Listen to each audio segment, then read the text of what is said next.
So, yung activity natin tonight, it is a continuation ng trabaho natin bilang kapulisan.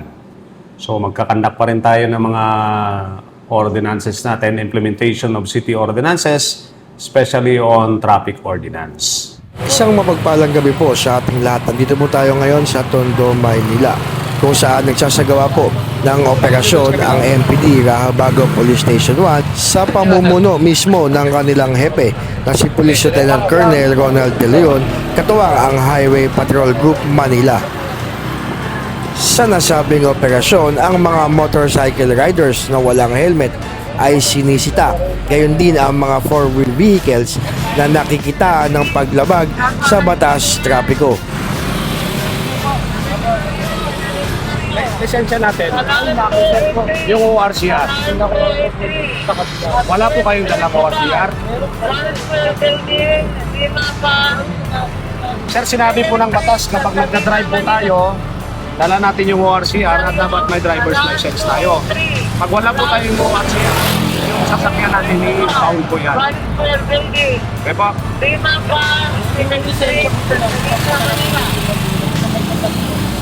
Sige po, kailangan po namin yung mga documents. Pero habang wala po kayo na presenta sa amin, kailangan namin i-impound ng sasakyan ninyo. Sige po. Ang nasabing operasyon ay ikinasa ni Police Lieutenant Colonel Ronald De Leon. Ang nasabing operasyon ay ikinasa dahil na rin nakita ni Police Lieutenant Colonel Ronald De Leon sa kanyang pagpapatrolya na ang ilang mga motorcycle riders ay hindi nagsusuot ng helmet sa tuwing nagmomotorsiklo.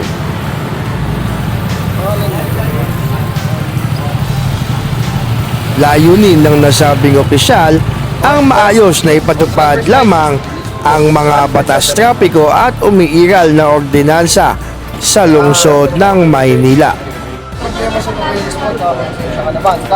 City Ordinance 8772. Prato Rahabago Police Station. Correct. Maliban sa mga riders na walang suot na helmet, ay ilan pang nakamotorsiklo ang sinita dahil sa tunog ng tambutso. Yung 5 na RTA, mga iba, yung sa pababa namin kukunin, hindi yung sa todo pirit mo. Tama yan. Kailangan, mag-detect. Sabi is, 45 degrees. Hindi naman sinasabi kung anong sabi 45 degrees. Kayo ka nagpiga, 2,500 maximum. Okay.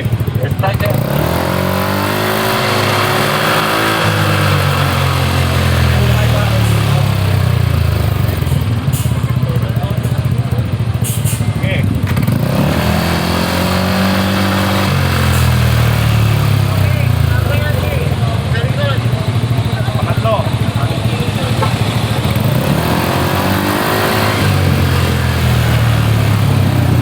27.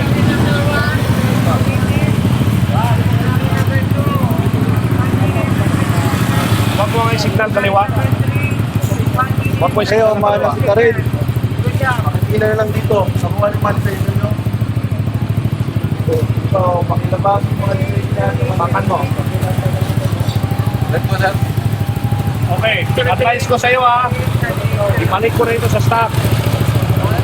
Kasi sinabi na ng LTO, pag nagpalit ka ng pipe, part ng modification yun. O, marami kayong mga illegal accessories, Balik ko. Tingnan ko nga, may balik ko nga. Sinisira nyo yung safety features ng sasakyan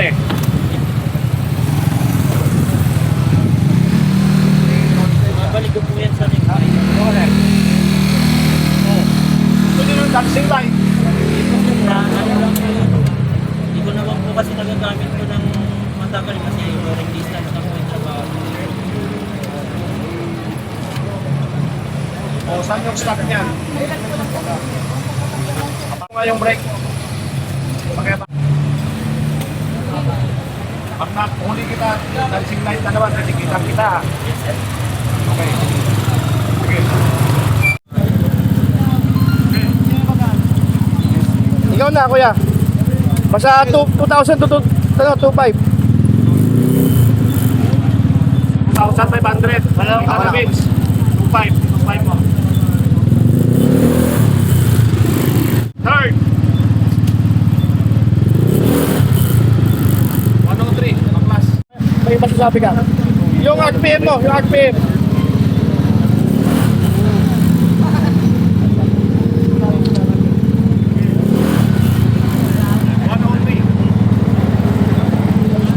Ano sabi mo kuya? Okay lang, okay lang. Yung way, yung pagaan. Okay, yan. Pinagandaan mo. Ano ka ba? Saan ka nagtatrabaho? Sabi sa lahat ng mga tropa natin na magbalik stock na para hindi tayo makagambala ng mga kababayan natin dito sa Maynila paggabi, okay? Balik stock para walang problema. Kuya, okay lang yung pag-testing nila. Apo, okay lang. Hindi naman lumagpas sa 2.5. Kailan po kami tayo ng implementation ng traffic ordinances natin. Kasi isa din natin, activity, yung implementation ng traffic ordinance, yung 8772 natin, executive order number 4. Mas maganda ngayon kasi mostly ng mga napapara na natin, base sa kwento nila, ibinaliktad nila sa stock yung kanilang mga pipe dito sa area ng Rahabago. Tingnan mo to. Yan. Ito yung may peke na kwan. Peke na war. Peke to sir. Opo. Yan makita.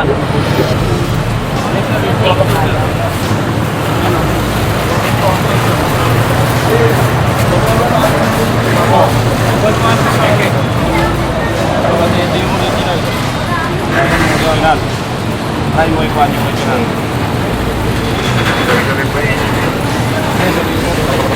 Ayan. Ito, lumalabas pang original. Yung portal. Yan, peke yan. Nakapansin-pansin din sir. Nandito yung HPG sir. Mayroon tayong coordination with the Highway Patrol Group kasi sila talaga yung front in terms of anti-carnapping operations. to.gov.ph po ang lumalabas dapat yan. Ayan po. Sa inyo po, pag in-scan ko, ang lumalabas po, Investitopedia. So wala po yan, sir. Peggy po yan, ha? Ayan, okay. Gonzales! Gonzales! Magkano palakad mo yan? Kasi papilip ko, sir. Ito po, questionable documents po kayo. I-impound yung Ito ba yan? sasakyan ninyo. Ginawa ko lang po sa O yung HPG talagang ang mayroong maintaining record system para malaman yung mga detalye ng mga sasakyan na ito. Tulad kanina, tiningnan namin yung isang ORCR at sabi niya is dumaan siya sa fixer at lumabas na yung mga dokumento niya ipeke. Konti ang mga nasisita sir na nagtitikitan. Ano po masasabi niyo? At least napapaabot na natin sa kanila na sumunod sila sa batas. Kasi ang punto nga natin, ang gusto natin na mangyari sa kanila is sumunod sila sa batas. We are there para ipaabot sa kanila na kailangan nilang sumunod para hindi sila matikitan ng violations ng mga traffic ordinances. Sir, ramdam na yung gobyerno ng Maynila, yung malasakit, kasi taga sa kanila rin naman to, di ba sir? Yung magpit implementation sir. Ano sir ang masasabi mo sa mga taga-Tondo? Katulad niyo ito na natutuwa nga tayo, na pag-check natin, sir, binalik na po natin yung stock. Binalik na po namin yung stock muffler namin. At least, nadidinig na ng mga mamamayan, no, people of Manila, kasi sabi nga ng ating city mayor, the people of Manila deserves equality and better sleep na nagagambala because sa mga ingay ng mga muffler na ito. Maliban sa mga motorsiklo ay ilang mga four-wheel vehicles din ang sinita ng MPD Station 1 at HPG Manila sa nasabing operasyon.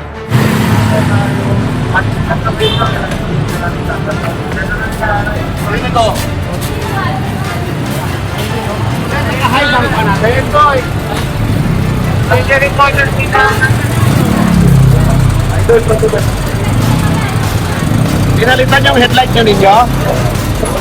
Nakakamulag po ko ninyo ha, bawal po yan. Sobrang lakas po. Makakos kayo ng aksidente sa kalsada. Okay po? kasi parang nakahay na siya. Ibalik niyo sa stock yung ilaw ninyo. Okay po? Kasunod nito, dalawang four-wheel vehicles ang natikitan dahil sa paggamit ng unauthorized improvised plate number. Initial violation is improvised plate. May certification sa LTO using improvised. May authorization po kayo to use improvised plate. Yung galing LTO.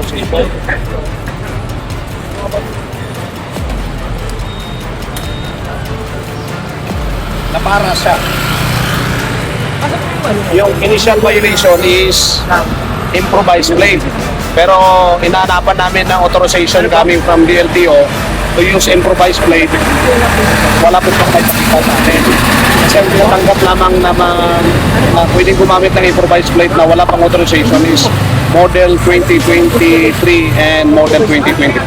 Bago, sir. Bago. Opo. Pero yung mga lumang model, dapat mayroong authorization coming from the LTO. Sir, so pag ganyan, subject for So, subject for verification lahat ng mga documents nila ng Highway Patrol Group. Kasi sila naman yung lead agency in terms of anti-carnatic. Thank you, sir.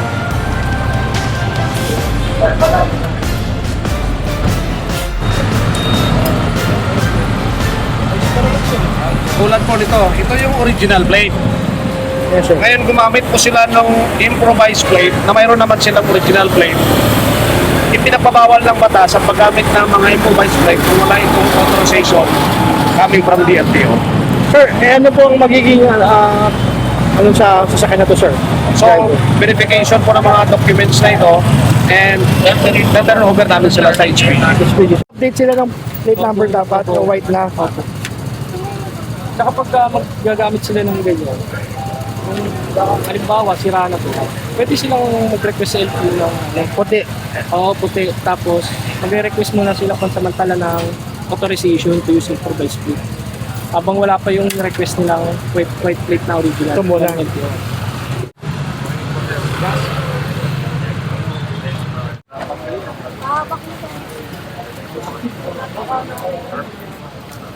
Yung commemorative plate natin, bawal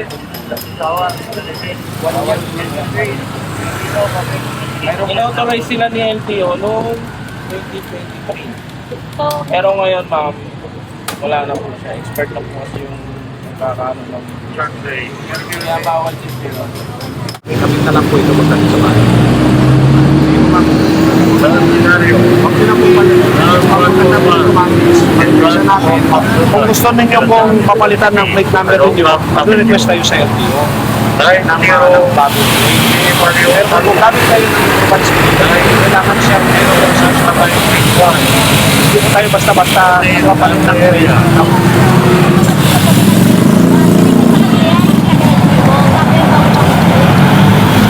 Hindi naman sila napasama ng authorization. Kasi yun ang hinahanap ng lahat ng mga enforcers natin, yung authorization. Ibig sabihin, kung may authorization tayo, you are allowed by LTO at gumamit ng improvised plate. Kasi may mga reasons tayo. Like for example, nawala yung plate, nasira yung plate. Kaya kung gumamit ng improvised plate at ina-allow siya ng LTO, binigyan po kayo ng authorization to use improvised plate. Kasi nagkagaling yung place, hindi naman sila nagbigay ng Nakakuha po tayo ng HPG. You are using improvised plate. Hindi nagbabawal po yun ng batas. Sige po ma'am, wala po kayo. Pag mapara po kayo, sabihan nyo na tapos magkakaliran. Sige ma'am, thank you po.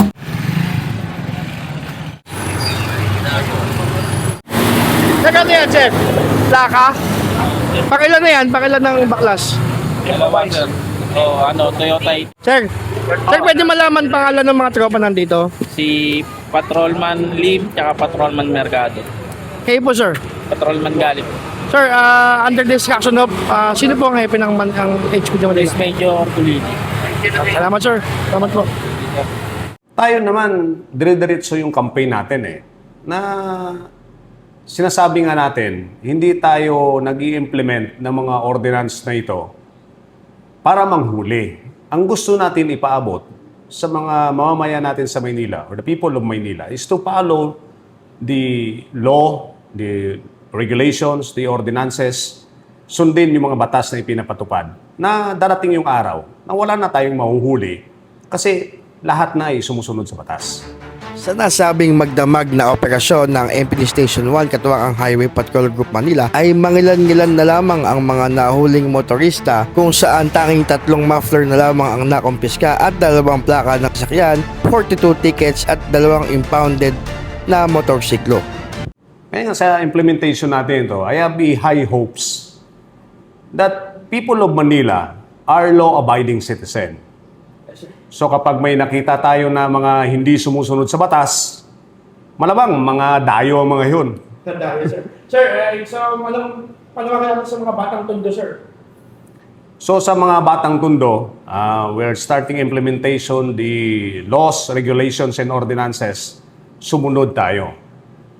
We commit to the directives or executive order ng ating city mayor at sana pangarap natin uli na darating ang panahon na wala nang magbabiolate ng batas at lahat sumusunod na because they have a high respect to the authorities, they have a high respect to our government. Sabi nga ng ating city mayor, mayroon ng gobyerno ang Maynila.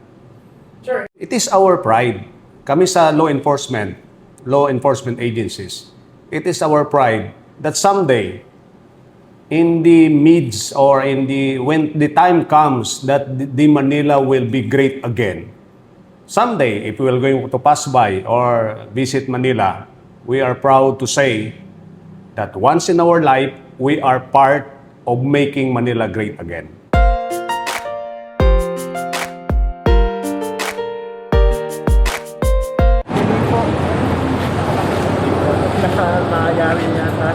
Nangyari po na kanya, parang mapigyan yata. Opo, na? Fisher yata siya sa registro niya. Opo. Ano magandang gawin sa pag? Ano kasi kausap dito ako? Terry! Ano ang nangyari po? Making dokumento po.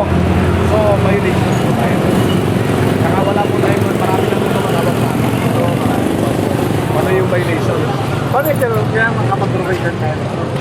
Yung original one po natin, yung documents. Nung i-scan namin yung document, lumabas po, peke yung dokumento. So, ibig sabihin po, yung dala niyang dokumento is peke. Oo, kasi German technique. Opo. Ngayon po, i-impound ng HPG kasi kasama namin yung HPG. Pag yung ORCR po is yung tinatawag natin question documents po yon. Yung ORCR natin. So, dadali sa pagkakasin timbaw. Kasi po, i-verify po yung kakaskasin po yun ng crime lab yung mga information sa sasakyan natin para malaman at bakit po peke yung kalamin nyo. Peke po yung ORCR. Kaya dapat hindi po tayo dumadaan sa mga sabi niya kasi dinaan niya sa ano yun? Nadali ng picture, sir.